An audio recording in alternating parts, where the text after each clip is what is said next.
பண்றதெல்லாம் பண்ணிட்டு தெளிவா தள்ளி விட்டுட்டு சாப்பாடு வேணுமான்னு கேள்வி எனக்கு இப்படி முதல்ல பேச தோணுது. பாஸ் வீட்டில் 2 நாளைக்கு முன்னாடி ஒரு போட்டி ஒன்று நடந்துச்சுங்க. இந்த போட்டியில் கெமிக்கும் பார்வதிக்கும் ஒரு ஃபைட் ஒன்று ஏற்பட்டுச்சுங்க. இந்த ஃபைட்டில் பார்வதிக்கு லைட்டாக அடியும் பட்டுச்சு. அது மட்டும் இல்லாமல் பார்வதி ரொம்ப அப்செட் ஆகிட்டாங்க. அப்படி இருக்கும்போது கெமி என்ன பண்ணிட்டாங்கன்னா, மறுநாள் வாங்க பார்வதி சாப்பிடலான்னு சொல்லி கூப்பிட்டுட்டாங்க.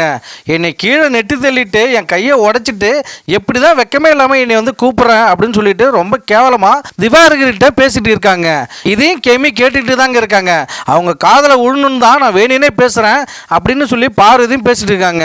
பார்வதி ஒவ்வொரு முறையும் மறப்போம் மன்னிப்போன்னு சொல்லி டயலாக்லாம் பேசிட்டு கடைசியாக இந்த நடந்த சம்பவத்தை மறக்காமல் வஞ்சகத்தோட இன்னும் பேசிட்டு இருக்காங்க.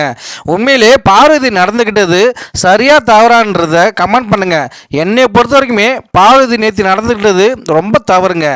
கெமி கூட ஒரு வார்த்தை கூட திரும்பி எதிர்த்து பேசவில்லைங்க.